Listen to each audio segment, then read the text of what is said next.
guys! Welcome back to our channel.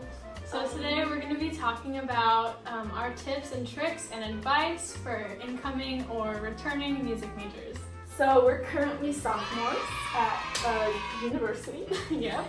Studying music. I'm a piano performance major. And I'm a vocal performance major, so you're going to get both sides. Yeah, so we're going to start with maybe talk about auditions. Okay. So for me, auditioning into the School of Music, I had to prepare 3 pieces. They all had to be memorized. And they chose 2 pieces for me to perform. And then after that, they just asked me a few questions, and that was it. I got into performance in the beginning, and they actually had me sing an Italian piece and an English piece. So be prepared to sing different languages. So I actually didn't get into performance on the first audition date. I played through 4 of my pieces, and they didn't ask for my Bach, which was actually Prelude and Fugue, and the reason why was because I already played it for the professor that I wanted to audition for ahead of time, because I wanted to meet him before the audition and talk about music and what I'm interested in. I'm sure you met your professor before too. That's a really good tip, to meet your professor who you want to study with before, because sometimes they offer a trial lesson, I guess you could say. So then after first semester, I re-auditioned on my jury bit, and I got into performance. So that was a long story, but yeah. And then going back to the fact that you should meet the professors before auditions, it also makes the audition process a lot less scary. Stressful, yeah. Because you have a familiar face in the jury panel, so that's really nice as well. Yeah, and they kind of encourage you when you meet them. They're like, oh, this is good. This is something to work on. When we're gonna have this audition, make sure you fix this. And it's like those little things, they just help your esteem and your confidence. Yeah, I think that's definitely something that helps. So then we're just gonna go into the stuff that you'll want to know once you're accepted to the university. So on the first day of class, our teacher told us to pull out staff paper. I didn't know that that was what we needed.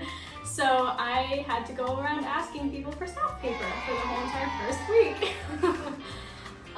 And so I suggest getting the notepad staff paper, so you just tear it out and there's not those little at the end of notebooks, those little the spiral stuff. Just don't ever buy that spiral book. Because you're gonna have different classes that you're gonna have to rip it out each time. Yeah. So you're gonna have it for theory, for musicianship, for your teacher might ask you to write something out. You're gonna have to have it everywhere in each music class that you have. This is what we're talking about. Mine is hole punched. Some other people don't have a hole punched, but you can put it in each folder, at the back of each folder that you have for music, and it's so good. So good. And this used to be together, but I already tore it apart. So. Yeah, I also know that some people print out their staff paper, which wastes a little bit of ink, so I just go with buying it. Yeah, buying is so cheap, Amazon Prime, so. Yeah, I got mine for $3 on Amazon. I think I got a whole pack of 100 for $6. That's a lot. It lasts me. Oh, and you keep even if you have I don't know 10 left in your stack, whatever, buy another one. Buy another one. So it's always in your locker everywhere, because I can't stress this enough. You never know. Yeah, I can't stress this enough how important this is. So now we're gonna head on to our second little tip. Crying in the practice room is okay.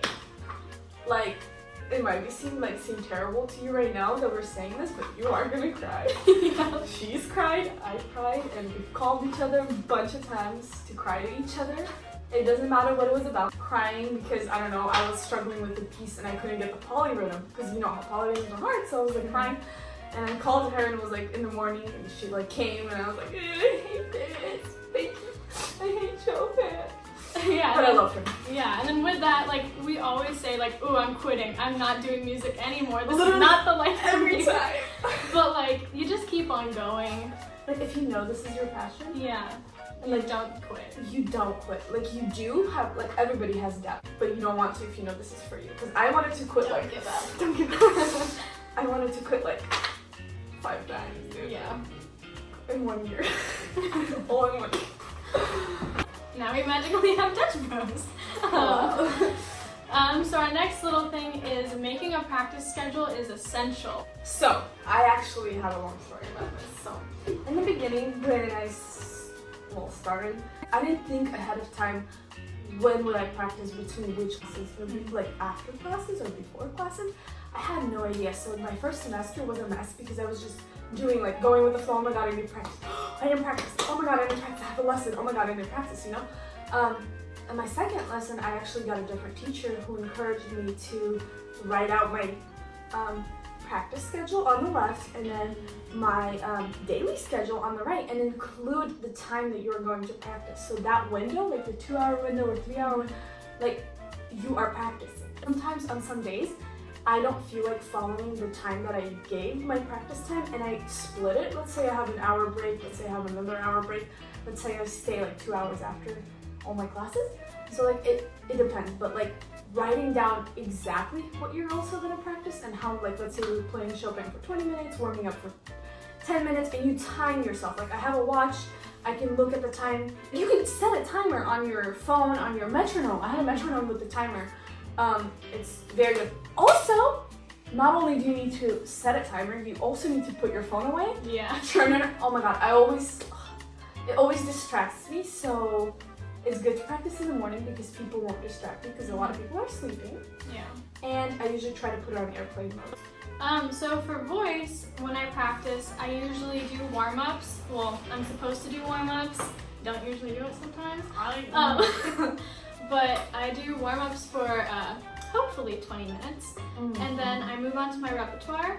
And I make sure that if I'm getting overwhelmed with a piece, I just move on to the next piece. I go back to it at the end just so that I can just wrap things up and I'm not as stressed about the other pieces, and it's just everything else is out of my head and I have more time for the last one. Sometimes I want to start with the piece that I'm most like successful at the moment, so I can like hear myself play and I'm like, okay, I got this piece.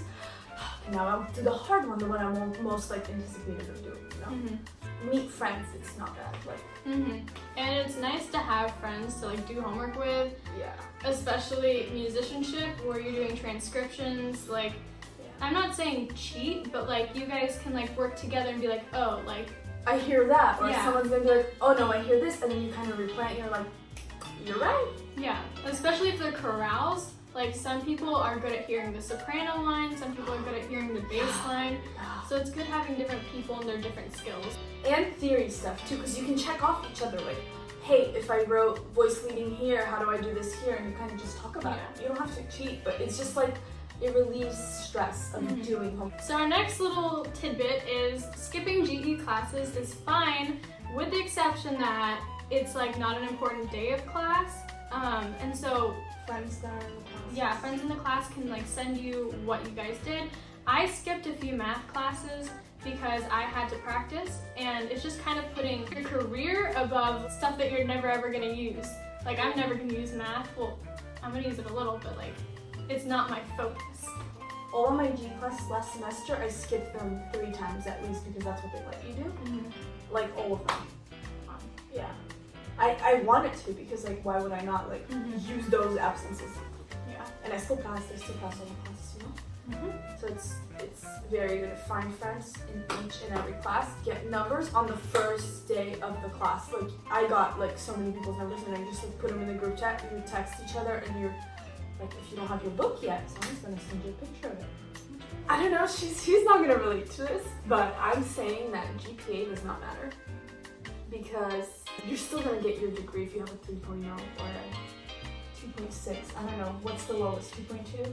I don't know. I don't know, honestly I don't know, but like if you get a 3.2, it doesn't matter, you're still getting your degree as long as your music classes are like good, you know? Like your private lessons go well and your musicianship classes. But those GE classes, if you get a B, if you get a C, you passed. Like it does not matter what that number is as long as you pass. One of my professors told me that GPA isn't as important as learning and honing in on your skill. Because sometimes universities, when you're applying for like masters or even doctorate programs, they're gonna care more about your skill than what's on paper. So our next thing is that if you don't get into the top ensemble in your instrument, you're gonna be okay. Going into my freshman year, I auditioned for a top choir, I did not get in, but it's okay because the second semester rolled around and I got in. I just got into whatever choir list. Honestly, I don't care. I sing alto in the regular choir and it's credits. I have to take a large ensemble, so I'm fine. It doesn't matter which one you get into because you're still gonna learn in either. Just gonna grow. Yeah. Next one is treat yourself. When you're like not having a great day, when your musicianship is not going great, when your lesson did not go great. There's gonna be those days. Yeah. There are gonna be those Literally, we went on a walk to a little garden at our school and we just chilled there for like 30 minutes looking at the different plants. reading the funny names, and it made us laugh, Yeah. get oxygen, get vitamin D, even though it was like 8 a.m, but like whatever. And like just to enjoy nature and for a second just like breathe, because like we needed those little breaks sometimes. Sometimes it helps to just get out of the music building. True. Cause like, I don't know, there's just a vibe. True. Before my performance exams, I tried at least some of the time to just like go outside, just take a loop around the building and just come back in, like, and then go to the test. Getting up early, it's not It's that not for hard. everyone. It's not for everyone though.